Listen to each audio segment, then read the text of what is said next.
Hello दोस्तों, मैं हूं आपका कोच पंकज करोवर और स्वागत करता हूं आपके अपने चैनल लक्ष्य द टारगेट पे।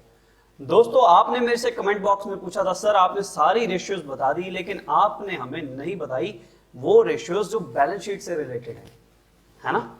तो आइए दोस्त, आज उन रेशियोज को समझते हैं और पढ़ने की कोशिश करते हैं और देखते हैं कितनी आसानी से हम आज उन रेशियोज को सॉल्व कर पाएंगे जो सॉल्वेंसी से रिलेटेड है ना। तो आइए उन्हीं रेशियोज की तरफ बढ़ते हैं। सबसे पहले हम ड्राफ्ट करते हैं balance sheet. Balance sheet company की थोड़ी सी डिफरेंट होती है पार्टनरशिप से। आइए समझते हैं कंपनी की बैलेंस शीट किस तरीके से बनती है। कंपनी की बैलेंस शीट में जो सबसे पहला आइटम होता है वो होता है दोस्त share holders fund. Share holders fund, share holders fund के बाद सबसे पहला आइटम होता है दोस्त share holders fund. Share holders fund के बाद होता है हमारा money pending against share allotment, लेकिन उसका हमें इस रेशियो में कोई यूज नहीं है तो हम आगे बढ़ते हैं। दूसरी चीज आपको गिवन होती है non current liability, non current liabilities. और तीसरी चीज जो आपको दोस्त गिवन होती है बैलेंस शीट के अंदर वो होती है करंट लायबिलिटीज। अगर मैं इन तीनों का टोटल करूं तो मैं उन तीनों के टोटल को क्या बोलूंगा? मैं इस साइड के टोटल को बोलूंगा टोटल लायबिलिटीज, यानी कि टोटल ऑफ लायबिलिटीज। ठीक का ना भाई? आगे बढ़ते हैं। आगे एसेट्स की बात करते हैं। एसेट्स में दो तरीके की एसेट्स हैं, एक non current assets. Non current assets को हम दूसरे शब्दों में फिक्स्ड एसेट्स भी कहते हैं, और दूसरी है दोस्त करंट एसेट्स। इन दोनों का टोटल क्या कहलाता है? इन दोनों का टोटल कहलाता है total of assets, total of assets. अब हमें थोड़ी सी चीजों को समझना है और थोड़ी सी चीजों को अगर हम बारीकी से समझ गए तो हमें सारी की सारी सॉल्वेंसी रेशियोज समझ में आ जाएंगी और कहीं कोई दिक्कत नहीं होगी। तो दोस्त समझना शुरू करते हैं। अब हमें क्या समझना है? सबसे पहले हमें फॉर्मूला समझना है। शेयर होल्डर्स फंड का दूसरा नाम क्या है? पहले तो हम ये समझ लेते हैं। शेयर होल्डर्स फंड का दूसरा नाम है इक्विटी और नॉन करंट लायबिलिटी का दूसरा नाम है डेब्ट। इक्विटी और डेब्ट, तो जहां कहीं भी शेयर होल्डर्स फंड का इस्तेमाल होगा दोस्त वहां हम शब्द इस्तेमाल करेंगे इक्विटी, और जहां कहीं भी नॉन करंट लायबिलिटी का इस्तेमाल होगा वहां हम शब्द इस्तेमाल करने वाले हैं डेब्ट। तो हम इक्विटी और डेब्ट का इस्तेमाल करेंगे और फिक्स्ड एसेट्स और करंट एसेट्स का इस्तेमाल करेंगे। फिक्स्ड एसेट्स मतलब नॉन करंट एसेट्स और करंट एसेट्स माने करंट एसेट्स। तो आइए दोस्त सबसे पहला फॉर्मूला ड्राइव करते हैं। पहला फॉर्मूला क्या बनता है? इक्विटी प्लस डेब्ट is equals to capital employed. Business में पैसा कितना लगा है ये कहां से पता चलेगा? ये यहां से पता चलेगा कि मेरे बिजनेस में मैंने मेरा पैसा कितना लगाया यानी कि इक्विटी कितनी है, और आउटसाइडर से मैंने लोन कितना लिया यानी कि डेब्ट कितना है, और दोनों के टोटल को हम क्या बोलेंगे? दोनों के टोटल को हम बोलेंगे capital employed. Formula number one equity plus डेब्ट is equals to capital employed. Formula number two, here is formula number two. Equity plus डेब्ट का फॉर्मूला होने के बाद डेब्ट प्लस करंट लायबिलिटीज, डेब्ट plus current liabilities is equals to total debts. I guess ये फॉर्मूले बहुत इजी हैं और आपको इजीली लर्न हो रहे होंगे, है ना। एक और फॉर्मूला जो हमें समझना है, बस हम वो फॉर्मूला समझते हैं और उसके बाद हमारे सारे फॉर्मूलाज हो जाएंगे। तीसरा फॉर्मूला है दोस्त current asset minus current liabilities is equals to working capital. Current assets minus current liabilities is equals to working capital. और अगर किसी क्वेश्चन में माइनस करंट लायबिलिटीज की जगह अगर प्लस करंट लायबिलिटीज हो और माइनस का करंट एसेट्स हो तो उधर हम क्या बोलेंगे? उधर हम बोलेंगे नेगेटिव जो है वो वर्किंग कैपिटल है। वर्किंग कैपिटल नेगेटिव हो गई है, ठीक है जी। वर्किंग कैपिटल पॉजिटिव ना रखिए, क्या हो गई है जी? नेगेटिव। अब सिर्फ हमारे पास 5 फॉर्मूले हैं अगर मैं टेक्निकली बोलूं, 1 2 3। चौथा फॉर्मूला टोटल ऑफ लायबिलिटीज और पांचवा फॉर्मूला टोटल ऑफ असेट्स। अगर हम इन 5 फॉर्मूलास को बहुत ढंग से समझ चुके हैं तो दोस्त मैं आपको एक बात गारंटी से बोलने जा रहा हूं कि आप सारी सॉल्वेंसी रेशियो को, सारे फॉर्मूलास को चुटकी बजाते सॉल्व करने वाले हैं। फिर भी अगर आपके मन में कुछ डाउट आए तो नीचे कमेंट बॉक्स में पूछिए मुझसे, और अगर वहां पे भी आपका डाउट क्लियर ना हो तो मुझे व्हाट्सएप कर सकते हो, और इस वीडियो के बीच में कहीं ना कहीं मैं आपको अपना व्हाट्सएप नंबर जरूर दूंगा। दोस्त आगे बढ़ते हैं और फॉर्मूलास को ड्राइव करना शुरू करते हैं। तो हम पहला आइटम लेते हैं दोस्त शेयर होल्डर्स फंड यानी कि इक्विटी, और देखते हैं इक्विटी से रिलेटेड क्या क्या फॉर्मूलाज हमारे बनते हैं। पहली चीज हम उठा रहे हैं इक्विटी। इक्विटी का फॉर्मूला क्या मैं फॉर्मूला नंबर 1 से निकाल सकता हूं, ड्राइव कर सकता हूं? हाँ जी। अगर मैं कैपिटल एम्प्लॉयड में से डेब्ट को माइनस कर दूं तो मेरे पास क्या आ जाएगा? इक्विटी। तो अगर मैं कैपिटल एम्प्लॉयड में से डेब्ट को माइनस कर दूं तो मेरा आंसर आता है इक्विटी। क्या फॉर्मूला नंबर 2 मुझे इक्विटी देता है? नहीं। Formula number 3? नहीं। क्या फॉर्मूला नंबर 4 से मुझे इक्विटी मिलती है? हाँ जी मिलती है। इक्विटी प्लस डेब्ट plus current liabilities is equals to total liabilities. और अगर टोटल लायबिलिटीज में से मैं डेब्ट और करंट लायबिलिटी माइनस कर दूं तो मेरे पास क्या आ जाएगा दोस्त? मेरे पास आ जाएगा इक्विटी। तो इक्विटी का दूसरा फॉर्मूला क्या बना? इक्विटी का पहला फॉर्मूला ये रहा और इक्विटी का दूसरा फॉर्मूला अब हम ड्राइव करने जा रहे हैं। इक्विटी का दूसरा फॉर्मूला है दोस्त, equity is equals to total liabilities, total of liabilities minus डेब्ट और माइनस करंट लायबिलिटीज। अब क्या मैं डेब्ट और करंट लायबिलिटी को किसी से रिप्लेस कर सकता हूं? डेब्ट plus current liability is equals to total डेब्ट। तो क्या मैं इस फॉर्मूले को ऐसे भी लिख सकता हूं? टोटल लायबिलिटीज माइनस टोटल डेब्ट। अगर मैं इस फॉर्मूले को इस तरीके से लिख देता हूं तो मेरा एक आंसर और सॉल्व हो गया, एक फॉर्मूला मुझे और मिल गया। क्या अभी भी कोई और फॉर्मूला है? हाँ जी।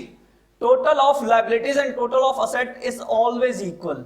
ध्यान रखना दोस्त, total of liabilities and total of assets is always equal. Balance sheet में हमेशा असेट्स और लायबिलिटीज का टोटल इक्वल रहेगा। तो अगर टोटल लायबिलिटीज को अगर मैं टोटल असेट से रिप्लेस कर दूं और मैं फॉर्मूले में लिख दूं माइनस टोटल डेब्ट, तो भी क्या मुझे मेरा आंसर मिलता है? हाँ। तो देखिए मैंने सिर्फ 5 फॉर्मूलाज लिखे और 5 फॉर्मूलाज से मुझे इक्विटी के 4 फॉर्मूलाज और मिल गए। ऐसे अनगिनत फॉर्मूलाज आप अपने आप बना सकते हैं। अगला फॉर्मूला लेते हैं दोस्त डेब्ट का। डेब्ट हम किस तरीके से ड्राइव करेंगे? डेब्ट का मैं अगर आपको फॉर्मूला बताऊं तो डेब्ट का फॉर्मूला सबसे पहले हम कैपिटल एम्प्लॉयड के फॉर्मूला नंबर 1 से लेने की कोशिश करते हैं। कैपिटल एम्प्लॉयड के फॉर्मूला से क्या बनेगा दोस्त इसका formula? Yes very good, capital employed minus equity. Yes very good. Capital employed में से अगर आप इक्विटी माइनस कर देंगे तो आपको डेब्ट मिल जाएगा। कैपिटल एम्प्लॉयड में से इक्विटी माइनस करते हैं आपको क्या मिल गया दोस्त? डेब्ट। फॉर्मूला नंबर 2, क्या इससे हम डेब्ट की वैल्यू निकाल सकते हैं? हाँ जी निकाल सकते हैं। यहां से डेब्ट की वैल्यू क्या निकलेगी जी?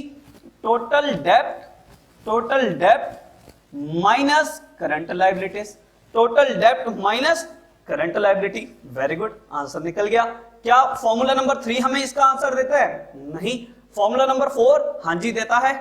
Total liabilities, total of liabilities में से अगर मैं 2 चीजें माइनस कर दूं, कौन कौन सी? इक्विटी और करंट लायबिलिटी, माइनस इक्विटी और माइनस करंट लायबिलिटी, तो भी मुझे मेरा आंसर मिल गया।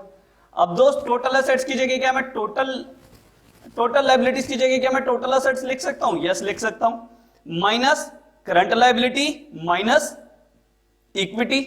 इस ऊपर वाले फॉर्मूला को ही मैंने नीचे लिख दिया, बस टोटल लायबिलिटीज को किससे रिप्लेस किया? टोटल ऑफ असेट से। अब टोटल ऑफ असेट्स को हम इलेबोरेट करके लिखने की कोशिश करते हैं दोस्त। Non current assets plus current assets minus current liabilities minus equity. अब अगर आप एक चीज देखें, current assets minus current liability, क्या इस फॉर्मूला को मैं किसी चीज से रिप्लेस कर सकता हूं? हाँ जी ये रहा। Current assets minus current liabilities क्या निकल के आएगा? Working capital. तो इसका फॉर्मूला एक ये भी बना, non current assets plus working capital minus equity. है ना आसान दोस्त? आपने खुद मेरे साथ बैठ के इन 5 फॉर्मूला से डेब्ट के कितने फॉर्मूला निकाले? 1 2 3 4 5 6 फॉर्मूलाज आपने निकाल लिए दोस्त। आइए आगे बढ़ते हैं, करंट लायबिलिटीज के फॉर्मूलाज को ड्राइव करने की कोशिश करते हैं। करंट लायबिलिटी क्या हमारे पहले फॉर्मूला से निकलती है? नहीं। क्या दूसरे फॉर्मूला से? हाँ। टोटल डेब्ट में से मैं अगर लॉन्ग टर्म डेब्ट यानी कि डेब्ट अगर मैं माइनस कर दूं, डेब्ट माइनस करते ही मुझे क्या मिल जाएगा? Current liability. क्या तीसरे फॉर्मूला से मुझे करंट लायबिलिटी मिलता है? हाँ जी हाँ मिलता है। कैसे मिलता है? अगर मैं करंट असेट्स में से वर्किंग कैपिटल माइनस कर दूं तो करंट लायबिलिटी निकल आएगा। तो एक और फॉर्मूला क्या हुआ दोस्त? Current assets minus working capital, current assets minus working capital is equals to current liabilities. Formula number 4 पे चलते हैं। क्या 4 से कुछ निकलता है? हाँ जी। टोटल लायबिलिटीज में से अगर मैं इक्विटी माइनस कर दूं और मैं डेब्ट माइनस कर दूं तो मुझे क्या मिल जाएगा? मुझे मिल जाएगा दोस्त करंट लायबिलिटी जो मैं पाना चाहता हूं। और अगर मैं इक्विटी और डेप्ट को रिप्लेस कर दूं, इक्विटी और डेप्ट को मैं किससे रिप्लेस कर सकता हूं? इक्विटी और डेप्ट को मैं रिप्लेस कर सकता हूं कैपिटल एम्प्लॉयड से। तो क्या फॉर्मूला बना दोस्त? Total liability minus capital employed. तो भी मेरा आंसर मेरे सामने है ना, आसान। आप खुद निकाल रहे हैं दोस्त इन फॉर्मूला से आंसर्स। अब टोटल लायबिलिटीज वाला फॉर्मूला हो गया, क्या टोटल असेट्स में से कर सकते हैं? हाँ जी, टोटल लायबिलिटीज को सिर्फ आपने रिप्लेस करना है किससे? Total of assets minus capital employed. तो आपको क्या मिल जाएगा जी? आपको मिल जाएगा आपका करंट लायबिलिटीज, है ना आसान दोस्त। आगे के फॉर्मूला समझते हैं किस तरीके से नॉन करंट असेट्स और करंट असेट्स हम इन्हीं सब चीजों को इस्तेमाल करके निकाल सकते हैं। तो ये रहा हमारा चौथा। अभी तक हमने तीन चीजें निकाली है, इक्विटी, डेब्ट, करंट लायबिलिटी। अब हम क्या निकाल रहे हैं? अब हम निकाल रहे हैं नॉन करंट असेट्स और करंट असेट्स। तो नॉन करंट असेट्स का फॉर्मूला देखते हैं जी क्या है। Non current assets, total assets के फॉर्मूला लगाएंगे तो क्या निकलेगा जी? टोटल असेट्स, टोटल असेट्स में से माइनस अगर हम कर दे करंट असेट्स तो क्या निकल आएगा? Non current assets. Total assets में से करंट असेट्स माइनस करते ही क्या निकल आया? Non current assets. आगे बढ़ते हैं दोस्त, आगे क्या समझने की बात है? टोटल असेट्स को मैं अगर रिप्लेस कर दूं टोटल लायबिलिटी से, total liability minus current assets is equals to long term assets, है ना, is equals to non current assets is equals to fixed assets. अब टोटल लायबिलिटीज के फॉर्मूला को सिर्फ मुझे इलेबोरेट करना है। इलेबोरेट कैसे करना है सर? डेब्ट plus current liability minus current assets is equals to non current assets. आसान, बेहद आसान। क्या मैं इस तरह किसी और चीज को रिप्लेस कर सकता हूं? हाँ जी कर सकता हूं। यहां पर करंट लायबिलिटी आप अगर देखें, करंट लायबिलिटी पॉजिटिव और करंट असेट्स नेगेटिव है, वो ये रहा फॉर्मूला। तो इसका मतलब वर्किंग कैपिटल हमारी क्या होगी? नेगेटिव। यस, तो इन दोनों को मैं किससे रिप्लेस कर सकता हूं? नेगेटिव वर्किंग कैपिटल से। तो मेरा फॉर्मूला नॉन करंट असेट्स का एक और क्या बना? डेब्ट माइनस वर्किंग कैपिटल, डेब्ट माइनस वर्किंग कैपिटल। बेहद आसान। ये तो सारे तरीके, सारे फॉर्मूलास आप अपने आप ड्राइव कर सकते हैं दोस्त। टोटल लायबिलिटीज को आप इलेबोरेट करके और भी कई तरीकों से लिख सकते हैं। जैसे टोटल लायबिलिटी को आप ऐसे लिख सकते हैं, टोटल डेब्ट plus equity minus current assets. या आप टोटल ऑफ लायबिलिटीज को इस तरीके से भी लिख सकते हैं, capital employed plus current liabilities minus current assets is equals to non current assets. तो ये सारे फॉर्मूलास आप अपने आप बनाइए दोस्त। ऐसे कई सारे फॉर्मूलास बन सकते हैं, सिर्फ आपको बैलेंस शीट के बेसिक्स पता होने चाहिए। अगर ये बैलेंस शीट के 5 बेसिक्स आपको पता हैं तो आप जितने फॉर्मूलास चाहें उतने फॉर्मूलास खुद ड्राइव कर सकते हैं। आगे चलते हैं दोस्त, अगला फॉर्मूला हमारा होगा करंट असेट्स को लेके। तो आइए 5वां नंबर फॉर्मूला आप पुट करते हैं और डालते हैं वैल्यू किसकी? करंट असेट्स की। करंट असेट्स का फॉर्मूला क्या हमारे फॉर्मूला नंबर 1 से निकलता है? नहीं। क्या 2 से निकलता है? नहीं। क्या 3 से निकलता है? हाँ जी बिल्कुल निकलता है। क्या निकलेगा करंट असेट्स का formula? Working capital plus current liabilities. तो वर्किंग कैपिटल में अगर मैं करंट लायबिलिटीज प्लस कर दूं, अगर मैं वर्किंग कैपिटल में करंट लायबिलिटीज प्लस कर दूं तो मेरा आंसर निकल आता है करंट असेट्स। क्या फॉर्मूला नंबर 4 मुझे बताता है इसकी वैल्यू? नहीं। क्या फॉर्मूला नंबर 5 बताता है? हाँ जी बताता है। क्या बताता है जी? फॉर्मूला नंबर 5 मुझे बताता है करंट असेट्स की वैल्यू टोटल असेट्स में से अगर मैं माइनस कर दूं non current assets, total assets में से मुझे सिर्फ नॉन करंट असेट्स को माइनस करना है दोस्त, मेरी करंट असेट्स निकल आएंगी। अब क्या टोटल असेट्स को मैं टोटल लायबिलिटी से रिप्लेस कर सकता हूं? बिल्कुल कर सकता हूं जी, क्योंकि टोटल ऑफ असेट्स और total of liabilities is equal. तो टोटल लायबिलिटीज में से भी अगर मैं नॉन करंट असेट्स माइनस कर दूं तो क्या निकल आएगा? Current assets. आगे समझते हैं जी, टोटल लायबिलिटीज को मैं कैसे लिख सकता हूं? जैसे यहां 2 फॉर्मूलाज हमने यूज किए थे, सिमिलर वे में हम यहां यूज कर सकते हैं। टोटल लायबिलिटीज को मैं ऐसे लिख सकते हैं, total of debt plus equity, elaborate कर दिया हमने थोड़ा सा उसको, माइनस नॉन करंट असेट्स। आपको रट्टा मारने की जरूरत नहीं है, जो आपने 5 फॉर्मूलाज लिखे हैं सब कुछ आप उसी से ड्राइव करते हो, है ना जी।